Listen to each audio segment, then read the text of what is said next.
This is a 20-ton extension rig, and this is my Audi Rs3 that is going to go against it. In today's video, we're finally taking out my broken Rs3 engine. But not just, we're going to have to pull, drill, grind, chisel, heat up, weld metal, weld plastic, but by the end of this video, hopefully my Audi Rs3 should be ready for paint. This is where we managed to get so far without the ramp. Unfortunately, I can't really proceed forward with removing the prop shaft and the drive shaft because I don't have a ramp.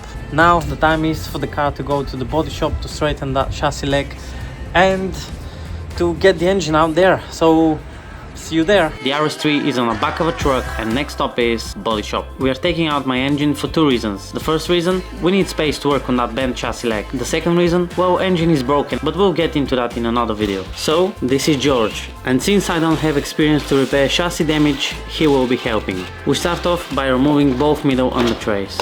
Next up is the exhaust. We removed the bolts connecting the downpipe coming from the exhaust manifold to the middle section of the pipework, but the joint was seized. We sprayed a little bit of a rust dissolver and moved on to the bracket in the middle while it activates. This was fairly accessible and easy to take out. Unfortunately though, we hit our first roadblock. This joint would not budge no matter what we did, so we had to go to plan B, removing the front frame. First thing to do is get the anti-roll bar disconnected. Then it was the steering track rod ends, and then was the bolt that holds the hub and the drive shaft together. And soon enough the left drive shaft was out. Then we do the same on the other side. First we take the hub side off, and then we pry it off from the transfer box until they are both out. Next up is undoing the middle engine mount bolts. Surprisingly, these also follow a sequence during assembly. We then lower the car so we can access the steering rack harness connections, one of which runs behind the engine and into this connection box, and the other one goes to the fuse box. We then move to the driver's seat to disconnect the steering column from the steering rack, which is held by just one bolt. Make sure you mark them against each other so you know how they are going back together. We then lift the car back up again, and George brings the support stand. We then take out the bolts holding the front frame to the chassis of the car on the left side, and we do the same with the ones on the right side. The bolts were slightly bent.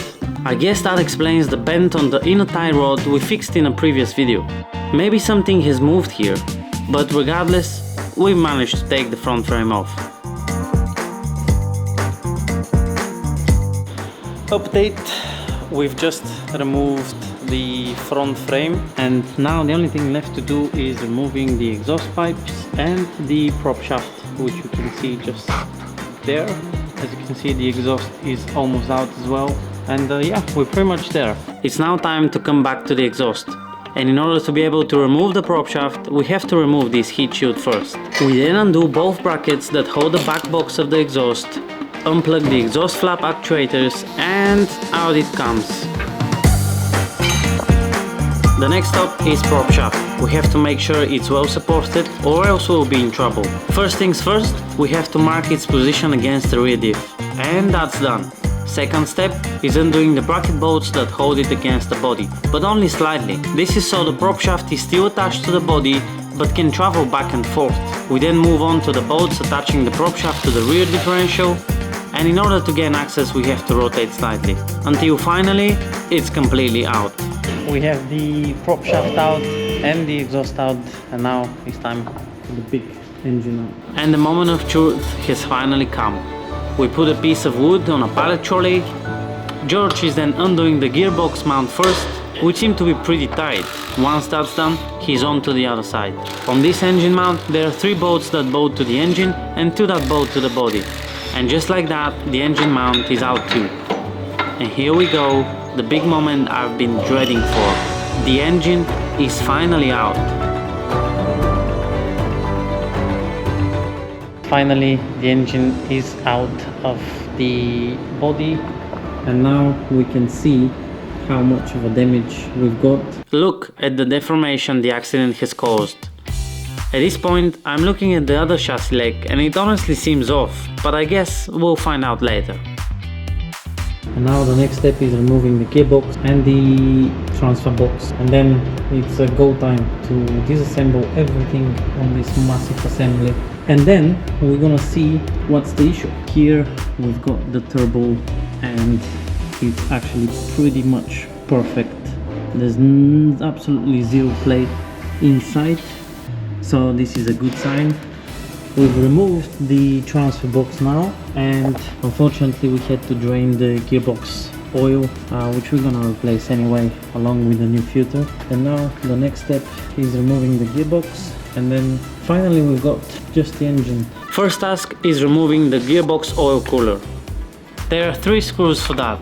We then plug the openings so no debris gets into the gearbox. Next up, the starter motor. You have no choice really, there is a bolt hidden underneath it. Once it was off, it was time to undo all bolts holding the gearbox to the engine. Audi has decided to put multiple type of heads, so be prepared. We then support the gearbox with a piece of wood, adjust the lifting angle, and eventually we were able to wedge off the gearbox from the engine. A little bit of an update. We've removed the gearbox, and now we're gonna remove this flywheel because we have to put the stand onto which we're gonna be working on. Here is the gearbox, a little bit of a mess on top, and here inside is the clutch, the dual clutch. Generally, this area is quite sensitive, so if you're taking a flywheel off, be careful not to damage anything. There is only one way this goes on, and we also must put new bolts with the Loctite on, just like the old ones. We are lock and loaded, let's go and fix this engine. But that is a job for another day and another video. Isn't it beautiful?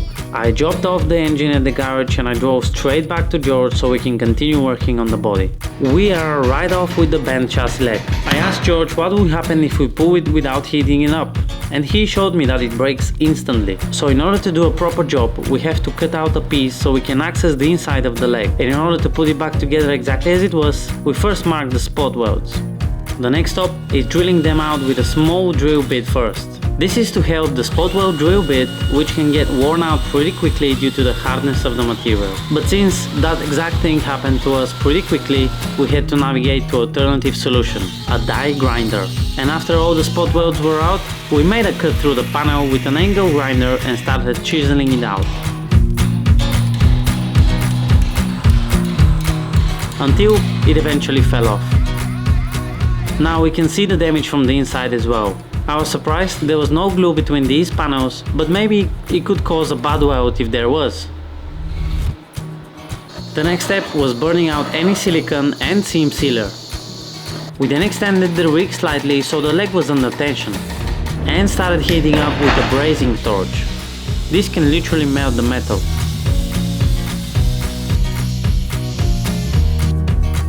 And as the metal was getting hotter and hotter, I could see how it naturally started to move. Then George used the hammer to hit around the spot.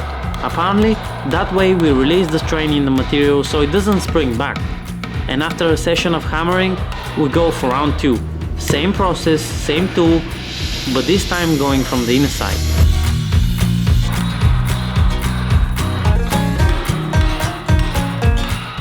And since the metal was getting cold very quickly, we had to heat up again, until it was completely straight.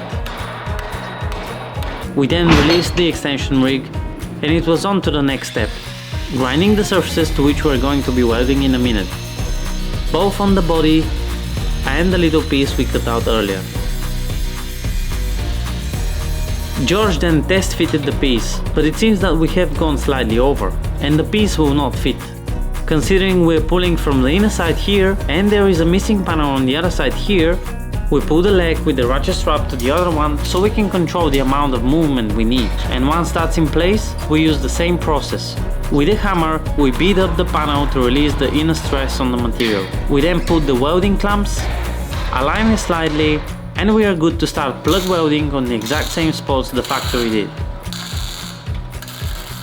George then switched the clamps on top and did exactly the same. So behind me, the Rs3 is getting welded. We've just straightened the chassis leg, and now we're bringing back the little square that we cut so we can access the inside of the panel. So let's go and see what comes next. And here it is, my fully straight and welded chassis leg. It may look ugly now, but we'll sort that later in the video. The next task at hand was this tiny bend on the wing support structure. The way to go here is we attach an adapter plate so we can have something to pull against. We don't want to deform the insert of the thread, so we attach to it directly with a bolt. After we've pulled it enough, George twists the remaining bending with the pliers to get it as close as possible to the original shape. We don't really need to heat it up here, as the steel is different grade and it's much easier to work on it. The rule about the residual stress buildup still stands. He also uses a technique known as planishing. This is a technique where you hammer a panel while supporting it with another steel piece underneath to make it smooth and planar. The next bit is changing the two bonnet latches. This one there is quite bent. We're going to change them. Unfortunately, this has come white from Audi directly. I don't know why, but we're gonna have to paint that, which is a shame. But anyway, we're gonna change it now to line up the bonnet. First, we take the old one off, and you can see how bent it looks. Once we've put the new one, we're on to the other side. So here we go, a brand new bonnet latches are in on both sides. And now we have a slightly damaged wing. This little kink must be resolved now, which is the next step. And the moment I stop and think to myself, how are we going to fix that? George brings out a tool for everything. This is a reverse hammer and it has worked like magic. We have found a little bit of a kink on this side as well. We're gonna correct that with the bonnet on. Now the next step is putting the wing on and then the bonnet, and then we'll see how that lines up so we can make any corrections. But before the new fender goes on, George is fixing the mess I made when I was cutting the damaged fender. And there it is, not really lined up, but it's in place. The next thing was a bracket which bolts onto the chassis leg and supports the front end of the wing, which you can see me fit here. We then started aligning the fender to the door and the 8 pillar. After alignment was perfect, George tightened all the bolts down and we were ready to move on. Next up, the bonnet. And before we know it, it was on. A brand new bonnet with a kink on it. These transport companies really work their magic. This was under the protection foam. The bonnet is on and now it's alignment time. We have to do gaps on this side and gaps on the other side as well, and then we continue. But before we started aligning the bonnet, we saw something was off with the left fender. We first thought when the insurance company wedged between the fender and the stuck bonnet, they had bent the front of the fender slightly. We managed to bring it back, but something was not right. So we checked the diagonal dimensions of the body according to the specification, but they were way off. We then thought we're not measuring right, as we didn't have the precision equipment you're supposed to use for this measurement. So to make a better measurement, we put 2 extended Torx bits in the center of each bolt to form an offset, but still the measurement wasn't good. So we decided to align the bonnet to the correct side first, and that was absolutely spot on. We even used the caliper to get the right dimension, but measurement after measurement, we were getting closer to the truth.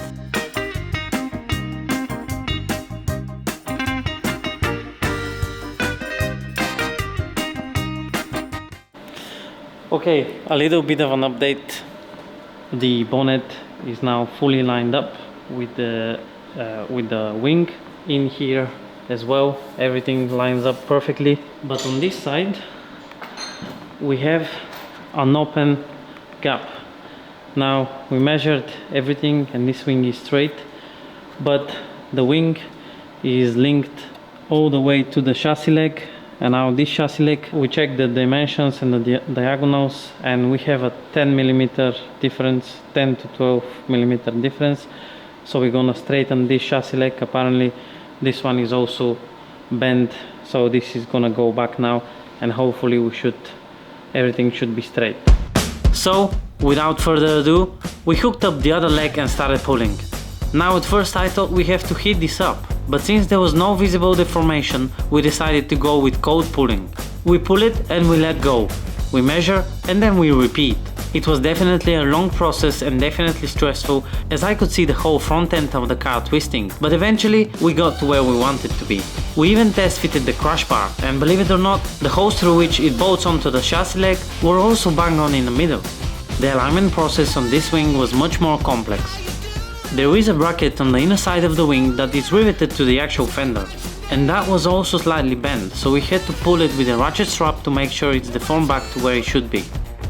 And then, after some finessing work, we eventually got there, and both sides were now fully lined up.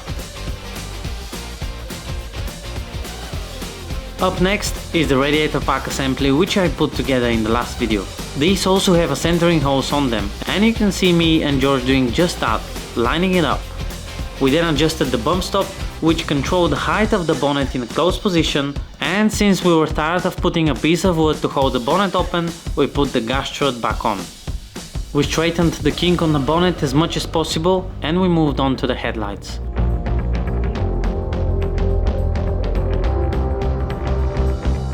George then aligned both of them, and finally the front end was fully lined up on both sides with both headlights on. The last missing piece of the puzzle was the front bumper. But before we put that on, we had to install these fender brackets to which the bumper clips to. The right side is done, and the left side also. And then it was finally time for the big moment.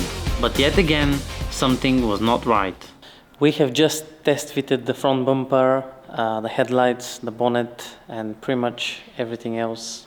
And now what we have to do is make one good bumper out of two bad ones, because this one is ruined on this side, and well, mine is also ruined on this side.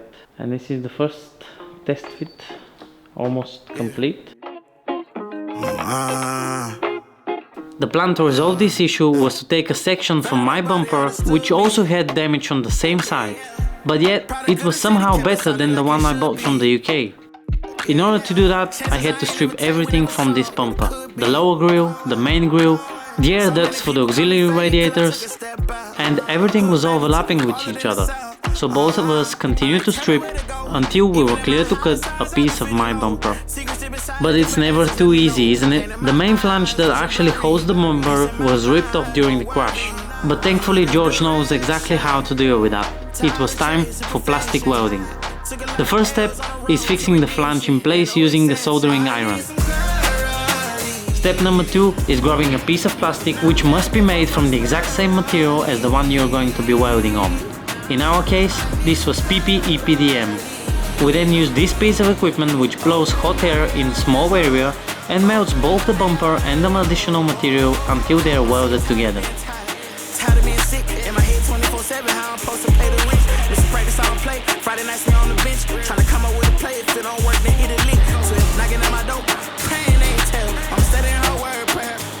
The next step was cutting the new old bumper. Of course, here we cut more than we need, so we can safely arrive where we need to be. We then installed the metal insert to which the bumper bolts on, and installed that on the car.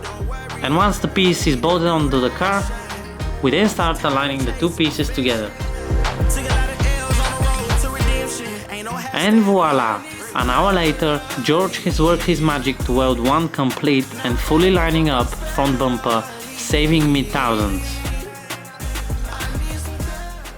Another update, we're just straightening the B pillar over there. The front end is almost ready. We've done the first test fit of the front end. Now everything is into place. So as you can see, all of the gaps are now great. Everything fits perfectly fine. We did a great job merging the two bumpers into one. Unfortunately, I've been scammed because you can see the amount of filler there is on this old bumper. I don't know what's been done with this bumper before, but it didn't even want to fit here in any possible way. So we had to do a plan B in order to save this bumper that I paid thousands for. So yes, right now we are going to finish off with the B pillar and then we're off to paint. And I think slowly but surely it's coming together. A little bit more work to do on the front end. We just have a few bits and bobs to align, and then everything is perfectly fine. We have to paint the chassis leg, and then that's it really. The longer I look at this bumper, the more I think I've been scammed, because as you can see, this has also been painted. The original color of that is gray, similar to mine. All the paint here now is peeling off. So yeah, this guy that sold me this bumper, I wish him all the best. But we were back to straightening the bent B-pillar. George hooks up the extension rig, grabs the lower hinge and starts pulling, which by the way we're going to replace anyway. Just as we've learned so far, we release the residual stress in the material from the outside and from the inside. And since I asked George how does he detect dents on a black car, he decided to show me a PDR lamp, and it was cool to see. You can't really make a miss on there. We then put the door back on, and it was time for my favorite part, door alignment. This time I actually learned how doors should be aligned and what my leading feature should be. In my case, this line. That should fully lined up, and soon enough both my side doors were fully lined up. We then took everything back out together so we can weld the bumper from the inside and to grind off the welds of the chassis leg and finally paint the area. It is so satisfying to watch how smooth it gets. We then applied an edge primer coat and heat it up to cure it before any dust gets stuck to it. Once that was dry enough, it was the OEM style seam sealer. Just look at that, you could never tell. Eventually, the chassis leg was fully painted. I also used the opportunity to attach the intercooler to the rod pack as we had removed it.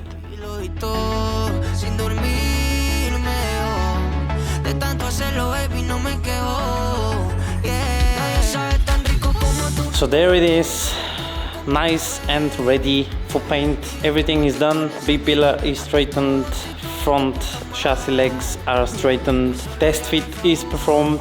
So if you enjoyed this video, make sure you hit that subscribe button, make sure you hit that like button, and I'll see you in the next one. Peace out.